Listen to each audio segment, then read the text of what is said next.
know I got it made. Six if you haterade, I keep it G, Gatorade, cause it's game time. So I gotta shine, cause it's game time. Top spot is mine, cause it's game time. Leave it all on the line, cause it's game time. It's game time.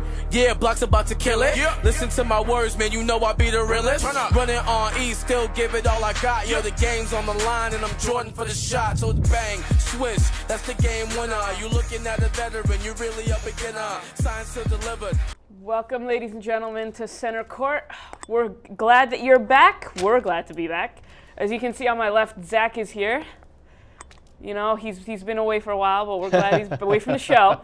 But we're glad he's back. And Zach, you want to inform us anything going on? Well, happy holidays first and foremost. Holidays, it's not every day I get to see you in this lovely sweater. You get me in a sweater. So happy holidays to begin with. Yeah, I mean, just it's nice to see the Celtics playing quality basketball. It obviously improves our entire market here in the New England area when they're doing well, because that trickles down to my line of work, which is working with the kids.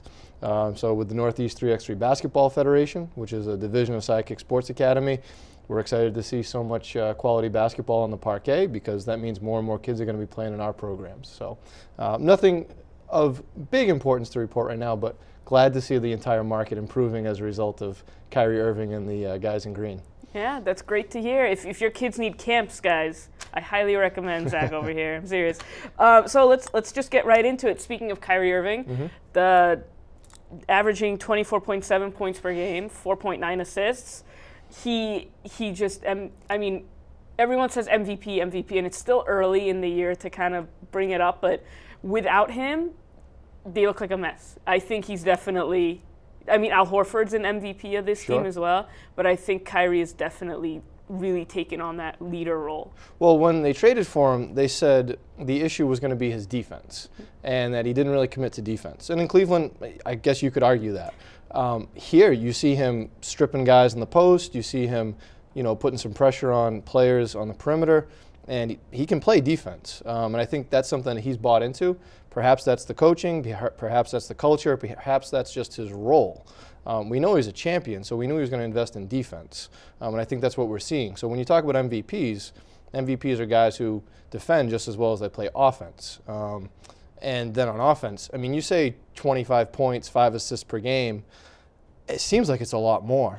I mean, just the way he operates and the way he makes everybody around him better. And I think that is the true sign of your most valuable player. Coming out of the East, I mean, it's him and LeBron, right?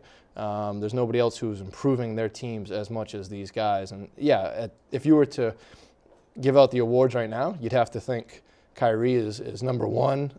And then maybe, it's someone from the West, James Harden, who seems to be investing a little bit more in defense now as well. And then, take your pick on the Golden State Warriors, any one of those guys. Yeah, for sure. I mean, he's every shot Kyrie takes, I just expect to go in. He's just one of those guys. So he's helped lead the Celtics to a 26-8 record, which is really great at this point of the year. They've had kind of a rough December. I think fatigue is starting to set in with this team. I think they miss Marcus Morris, who I don't think we've really seen how important he could be to this team, because off the bench he was providing a big boost. Yes. So I'm hoping that these guys can rest up. Like Jason Tatum, I think might be starting to kind of hit a rookie wall, like slowly. I think it's inevitable. He's going to hit it. I just don't know when. He didn't hurt himself. I don't know how it happened. I think someone stepped on his hand last night. Well, to talk about the wall, yes, I think fatigue is definitely starting to factor in. We're taping this the night after they lost to the Heat by 1. The ghost of Kelly Olynyk came back to haunt them in the TD Garden. 32 points from that guy, God bless. But, I mean, they lost 91-90, and that's not a typical Celtics offensive output. And they got good shots. Their legs just looked extremely tired last night. And I think Al Horford fouled out, could have been thrown out for, just frustrated with the referees. And I think it's just a fatigue thing. They're 26-8. They've played 34 games. Nobody else in the NBA has played that many games. So that's part of it as well. Then you've got, as you said, Tatum. He only played 34 games total last year at Duke University. But he's from the AAU circuit where, those guys who are playing AAU ball, high school ball, they're probably averaging about 82 games a year, which is what an NBA season is. The injury he had last night, I actually had that as a basketball player 15 years ago. Oh, wow. I was at the playground, had one of those days, and I don't know how it happened, but my pinky finger just was hanging out like this, which Jason said last night when they interviewed him at halftime would happen to him. And he said the same thing that I felt when it happened, which was, it looks worse than it is. It's just a dislocation. I popped it back in. I kept playing that day. He kept playing last night. If it is the same exact injury, which it seems like it is, he should be fine to play through it. He'll just be bruised for a few weeks. He'll be a little tender, but it's only a 2-week injury. I think he'll be okay there. But yeah, his legs, yeah, those are going to get tired at a certain point here. You got a lot of rookies on the team that we're relying on to provide quality minutes. Shemi Ojale has played really well. Daniel Tice is playing really well. And then you've got, even Rozier and Smart logging more minutes than they usually have in the past. At some point they'll get tired, and you're starting to see it a little bit. Is it going to keep them from hitting their ultimate destination? I don't know. And I think that's the question we are all kind of wondering about now, because the East looks to be a lot deeper than it was last year, and that could make it more difficult to get back to the Eastern Conference Finals. Yeah. I think definitely the good part about, even though they're getting tired, is Brad Stevens does a very good job of managing minutes. Mm-hmm. And I don't think Kyrie really ever hits a 35-minute mark, like ever. Al Horford doesn't. So these guys are going to get tired, but it's really nice to know that Brad has, I don't know if he necessarily cares as much about the outcome as much as he cares about making sure his guys are like properly rested. Obviously he wants to win, but I think that it's good that he has that in mind, that it's a long season and you can't just one game play a guy full 48 minutes. Yep. It's really important. Speaking of Terry Rozier off the bench, I remember when Terry Rozier was drafted, 16th overall pick from Louisville, and everyone was so angry. Everyone tends to be angry at Danny Ainge's draft picks, but everyone was like, who is this kid? You don't need him. Like, why are you drafting him? And to see his development over these 3 seasons it's been something I've really been excited about, because I think this year he looks the most comfortable, and he's really leading the bench unit with Marcus Smart.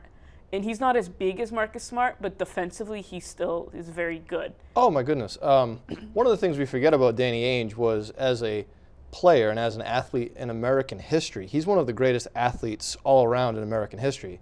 He was a high school All-American in football, baseball, and basketball. And I think if you look at his draft history, he constantly drafts best athletes he can find. Jaylen Brown is a freak. Jason Tatum is a freak, just to look at your last 2 drafts. Marcus Smart obviously slimmed down in the offseason, but he was a tremendous athlete at Oklahoma State.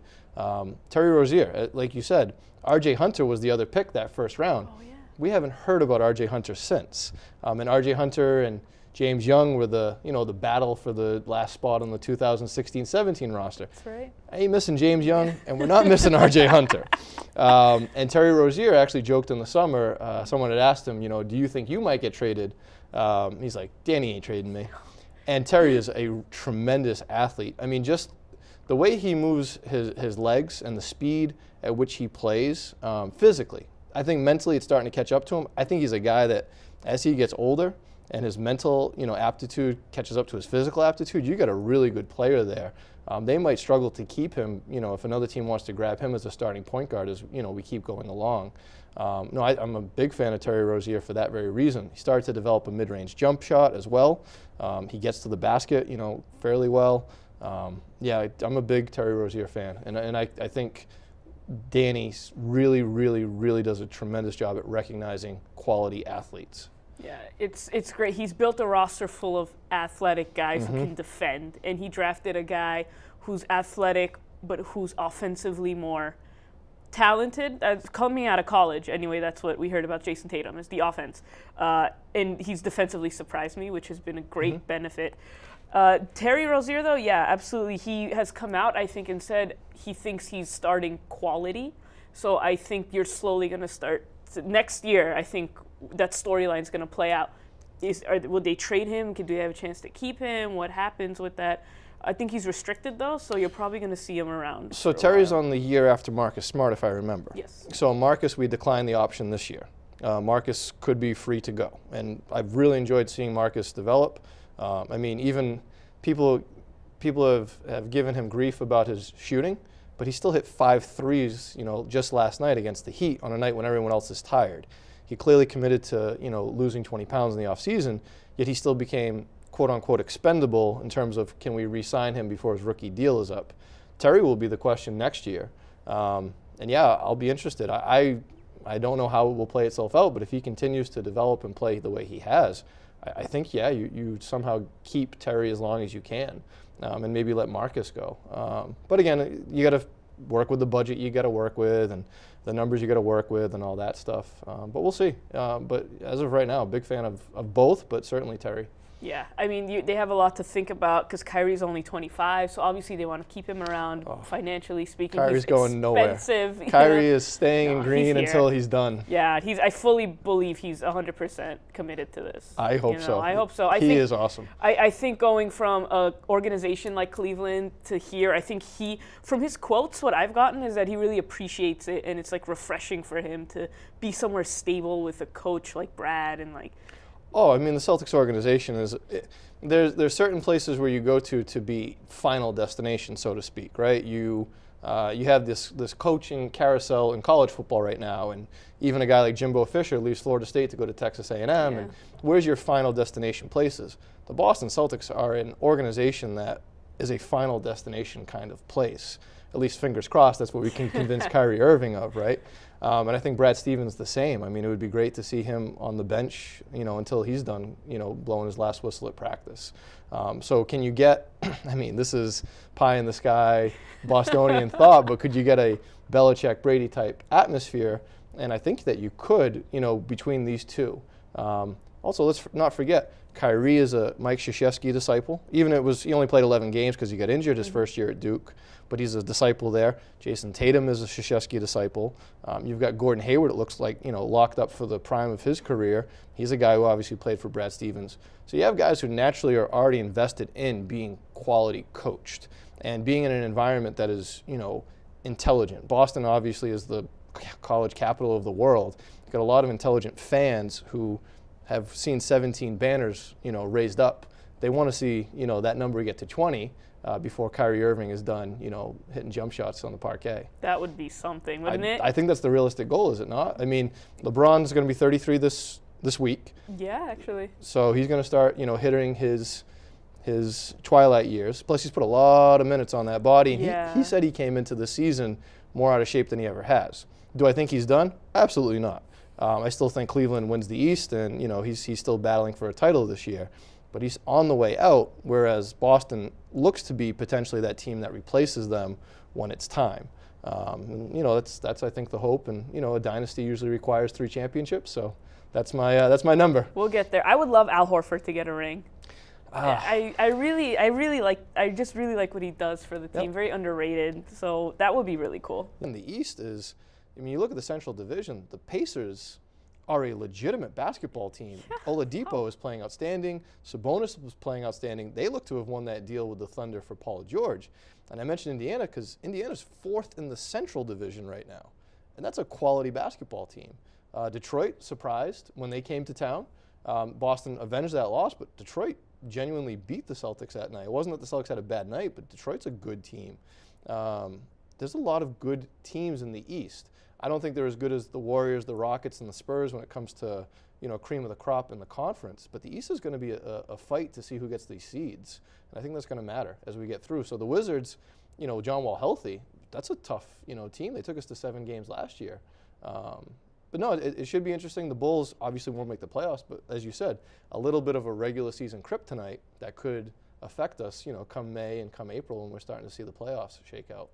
Yeah, I mean, for sure. The West, I don't think anyone expected the Eastern Conference to actually be as good as it is this year. I think it's actually very quality. I think it's starting to slowly balance out. You have the guys in Philadelphia, the young guys in Philadelphia, and Simmons and Embiid, and Fultz is going to come back. Mm-hmm. So they're going to grow and they're going to get better. The Knicks have been a surprise. The Knicks have a winning record right now. Yeah, Porzingis is really becoming. He's a really good player. My director's favorite player, Kristaps Porzingis, he's back there jamming out. He loves it. But yeah, I mean, it's It's fun when the Knicks are. I mean, I know we're not supposed to like New York, but it's fun when the Knicks are like. It's a rivalry, interesting. right? Yeah. And look, we're not even remembering the Raptors are number 2 in the East right now. That's right. Everyone and that's in the forgets same Toronto. division. Yeah, I mean, they're not very flashy. DeRozan can heat up, Lowry can heat up, but they're not a flashy team. You know, they don't have the athletes that the others do. And Toronto's not a big market like New York. But to your point, yeah, New York and Boston's always fun. Yeah. You know, when both teams are playing. And I believe they were playing on Christmas Day in Boston. Last year they were. I believe they're in Boston this year as well. You could tell me if I'm wrong. The Wizards are the Christmas. Wizards game the Christmas this Day. year. They're Okay. in Boston though for They the are in first Boston. time Ever. Red Um, Auerbach this is the fun story I saw this week. Did you see the this fun one? story? Yeah. Red Auerbach had this thing where he didn't want in the old Garden. He didn't want the people who worked at the Garden to work on Christmas, so he would refuse to have Christmas games there, which I thought was fantastic, and I like really admired that. And I always thought the NBA was kind of like, okay, like this is the Celtics like culture. We won't schedule you at home. I don't think that was the case. I just think they liked in New York or in in LA, like those big markets, they would put the Celtics there on Christmas. Maybe. For a while, Red was basically running the league. Well, yeah. I read his memoir. John Feinstein wrote a book on him right before Red passed. It must be 10 years old now or so. And yeah, for a while, Red kind of could call the shots. But yeah, and the big thing was, and this is why it's such an honor, I think, to be a part of the Celtics organization. And this is why Brad Stevens, hopefully, is his final destination. You know, the reason he didn't want the games on Christmas was so that the employees could be home with their families. You know, and that's something that's that above, you know, the bottom financial line that I really respect about a guy like Red, and you respect about, you know, the Celtics culture as a whole, and you hope that stuff remains. Yeah, it's very admirable for sure. You don't see a lot of organizations do stuff like that. No. But you know, we're hoping that we get a win on Christmas Day. You're hoping. If you got to play, you got to win, right? Yeah, That's the whole point. You're at home on Christmas. You have to win that game. So we'll jump around, but actually, real quick to touch upon that last game, Brooklyn has been a pleasant surprise. They're not terrible. I feel like they were worse last year. Yeah. So that's something that Celtics fans keep an eye on because Cleveland has that Brooklyn pick, and right now it is out of the top 10. I think it's 11 right now. It's either 10 or 11. So I don't think it goes top 5. I think you have worse teams than Brooklyn. But I think they're going to move that pick before, because their whole thing is to keep LeBron. So that's enticing to some team who can move a star player or whatever star is available. I don't know if anyone's really available right now. But and the hope is that Brooklyn improves because D'Angelo Russell is injured right now. So it's almost like, hopefully at the trade deadline, fingers crossed, if he comes back, you've improved your team, you know, without having to do anything. Yeah, it would be great to see Cleveland, you know, kind of get jabbed even more in that trade. Oh, for sure. I mean, we love Isaiah Thomas and we hope he does well, but Cleveland is a team not so much. We don't need them to do as well. Jay Crowder too. You know, we like Jay. We like Jay. We love Isaiah a little more. But we'll bounce around, and actually real quick I want to touch upon the man who got hurt in Cleveland on opening night. Gordon Hayward, so the Celtics were granted an $8.4 million disabled player exception, which expires March 10th, 2018. Danny hasn't said what he's going to do with it. I don't even think he knows what he's going to do with it yet. You probably waits till the trade deadline, or people get released, whatever happens.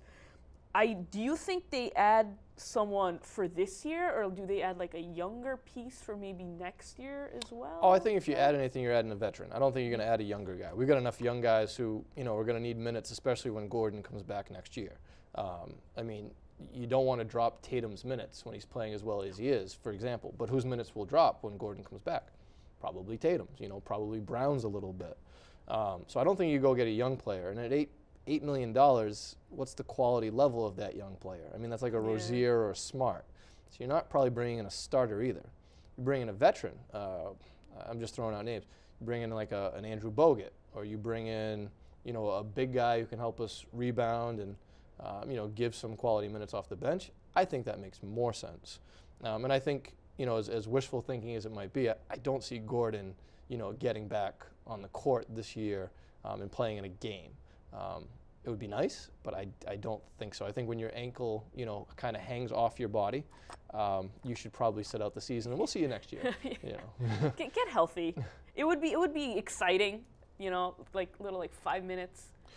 in a game, but you would rather he sit and not risk anything further if they don't feel comfortable with it. Well, what did Indiana do with Paul George? He came back for like 5 games at the end of one season just to kind of get his mindset. But he injured himself in the summer playing with Team USA. Yeah. So he had that extra month or 2, and that made more sense. I still remember when Jameer Nelson got injured, not the compound fracture we're talking about with George and Hayward, but Jameer Nelson came back for the NBA Finals when the Magic played the Lakers, when Dwight Howard, still had knees. Yeah. And it just was a travesty. Like, Jameer was not in game shape. He wasn't ready. Didn't make a lot of sense. So to that end, if you were to ask me today what I think they should do, go get a veteran, somewhere in that exception. Let Gordon sit out, and, let's see, next preseason with Gordon. Yeah, I mean, you don't want to end up like Grant Hill, where he had the ankle injury, and I think they rushed him back or whatever, and it just made it worse. He was also playing in Fila's, let's be honest. That couldn't have helped. No, not really, but, different era. It was a different era. So let's, you know what, I want to talk about, you brought up the Hall of Fame earlier before the show started. Yes. So came through my newsfeed. Yeah. Hall of Fame is always exciting, whoever's going to be inducted, what have you. Who do you have on your list that you would like to see in, and who do you think will get in? So the list came out, and the 4 guarantees, I think no one's going to question these on the men's side, the modern era men's side, because there's also the other committees for the women and the other committees for the early African American pioneers. Jason Kidd, Grant Hill, who actually shared the co-rookie of the year. I remember that back in the day. Steve Nash, and then our old friend Ray Allen. I think there's your 4 guarantees. First ballot inductees. When you look at the next list, I have Chauncey Billups, who I saw him in person when he was with the Pistons at his peak. Surprised me in terms of just his ability to control a game. Won an NBA Finals MVP, won a championship. I think Chauncey should go in, if not this year, soon. Maurice Cheeks, who retired, I believe, is the all-time steals leader.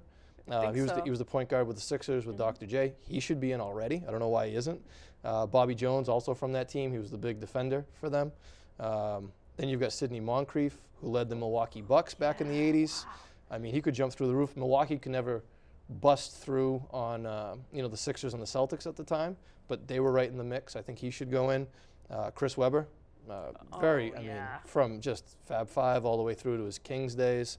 Muggsy Bogues, 5'3", 14 years in the NBA, still holds almost every single record for the Charlotte Hornets. His number's not retired, and he's not in the Hall of Fame. I don't know how. Shame. And then the 2 question marks, and these are only because of character. I don't think it's because of their playing ability, would be Tim Hardaway, who said some really inappropriate comments a few years ago, and Kevin Johnson, who's done seemingly some really inappropriate things, in his life. But that's my list. I don't think there was anyone past that. Mark Aguirre was on there, who was a scoring machine for a while. Jack Sikma, who also played with Moncrief on the Bucks teams. I think they're out. But yeah, those are my guys who I would put in. Whether again it's this year or overtime, I think they should all get in. And I think you had 2 ladies on that list. Do you want to tell us who those the are? 2 that I readily recognized, and again, my WNBA knowledge is not as strong as my NBA knowledge. It's a fact. But Becky Hammon, who's also coaching with the San Antonio Spurs, and then Tina Thompson, who won some titles early on with the WNBA with the Houston Comets. Beyond that, I could be wrong. I could be missing some bigger names, but those are the 2 that stood out on the women's list. And then I saw Chuck Cooper on the early African American list. Chuck Cooper, the first, I believe, was the first Celtics player who was of African American Was it descent. him or Bill Russell who was the first? Oh, no, I think it was him. I'm pretty sure it was Cooper. And then Cooper. Bill Russell came on. Yeah. To touch on the women's side, I'm a big WNBA fan. And when I was growing up, I was watching Becky Hammon a lot because I would play guard, and who should I watch? She's like my size, kind of. So I was like, oh, it's perfect. Well, so is Muggsy Bogues. Yeah, that's true. I can't argue that. But Becky Hammon just really had a way with just getting around, kind of like Kyrie, just getting around in tight spaces and making layups that shouldn't go in, but they do. I mean, her and Sue Bird, right? Those were the 2 point guards at the time who played really well. And then Becky even wanted to play in the Olympics so badly. I remember she played for Russia. So yeah, pretty household name. And I thought she was a very good point guard. Same reasons you said. Put them in, especially on the coaching side too. I mean, to pioneer and to be on the sideline of an NBA team, the Spurs no less, that's not a publicity stunt. That's someone who knows what they're doing. Yeah, the Pop clearly likes what she's doing. I think he came out and said if it's going to be a first female coach, it'll be her. Yeah. Because she's brought up in the right system as far as coaching. I think she's shown she really knows what she's doing as far as it goes. But yeah, let's quickly touch upon Isaiah Thomas, who. Which one? Our former Celtic Isaiah Thomas, 5'9", and he has his book of Isaiah. I don't know if you've watched it. I've seen it. He released, his reaction when he got traded and stuff, and it's really interesting to watch just because you kind of feel his emotion. You feel bad, Sure. So he's been assigned to the G League affiliate, the Canton Charge. I believe that's the Cleveland's G League affiliate. So he's going to start working his way back. Mm-hmm. What do you think we can expect from? I don't think anyone really knows because I think a hip is really tricky. I don't think he'll be the guy he was last year as far as ball's always in his hands, 30, 35 points a night because LeBron is there, and I think it's different. Do you see him making a giant impact on Cleveland, or do you think it's going to take time for him to really work back into full NBA shape? That's a tremendous question. I don't know, and just on the briefest side, I wouldn't be surprised to see him show back up for the Celtics game and then go right back to the G League. Just, come in for the emotional, because I think he really wants to be there. As you said, a very emotional guy. Same thing we joke about Muggsy, being in the Hall of Fame. The little guys don't get to these places on pure skill and pure athleticism. They get there because they have that emotional impact. And I think Isaiah really wants to be at that Celtics game. So I wouldn't be surprised to see him on the bench, play even just a few minutes, and then go to the G League to make sure he's right before he comes back. On the long term, like you said, the Cavs don't need him to be what he was with the Celtics. They don't need him to be, quote unquote, an all-star, averaging 30 points a game and shutting down the game in the fourth quarter.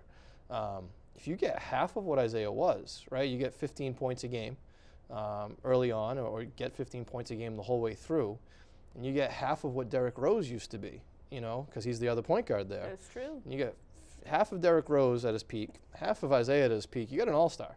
It's just a matter of, can that happen, and is Tyronn Lue a good enough coach to handle all these personalities, put them all in the right places?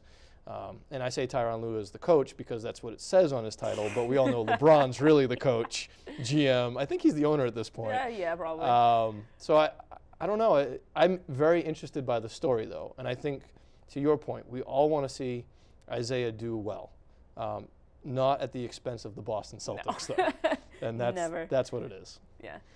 So real quick before we leave, you want to share with us your favorite Christmas film, Zach? Oh, famous. Yeah. Before we started filming, we were talking about Elf and Home Alone. Oh man, do I have a favorite one? There's a lot of favorite ones. I know my my wife likes Rudolph's Shiny New Year, and The Year Without a Santa Claus, or The Year with a Santa Claus. I'll get in trouble for that. But those claymation ones, those were outstanding. I'd have to go that. Those were my favorites. Yeah. Those are something. I mean, the classics you can never. That's why they're classics, right? Yeah. Do you have one? Mine is the Jim Carrey's version of How the Grinch Stole Christmas. Okay. His little, when he's talking to himself, there's this one scene of the movie, he's just talking to himself, and he's like, dinner with myself at 6:30. I can't cancel that again. It's so funny to me. I love it. But Home Alone has the classic lines, and we just enjoy all the movies. That Christmas Vacation, which you have to see if you haven't seen it. I haven't seen National Lampoon's Christmas Vacation. Jingle All the Way, celebrating its 30th year anniversary or something that. Sinbad and Arnold. It's a lot. I also just picked up from the Waltham Public Library, which I've become a big fan of. We just saw It's a Miracle on 34th Street, the original. Oh, yeah. Really good. And we just got It's a Wonderful Life. So I haven't seen that one yet, other day. but I got to see that one. I saw it the other day, 1946. Interesting. Yeah? Definitely, obviously dated, old, whatever. Sure. Interesting, nonetheless. For the time it was in, you can definitely tell what appeals, what works, what doesn't work. But thank you so much for joining me, Zach. My pleasure. It was Thank great. you. Always a pleasure to be working with you. Guys, we are so happy that, we did another show. We're so happy you joined us. Have a happy holiday, whatever it is you celebrate. I hope it's happy and peaceful and fun and safe. And, go Celtics. And I hope be a lion, or are you gonna be prey? Hunting for the title, I'ma be the predator. Doing what I gotta do, beating every competitor. I am so raw, excuse me, pardon. Rocking to the top, Dwight Howard, James Harden. So I'm ballin', like I'm Jim Jones.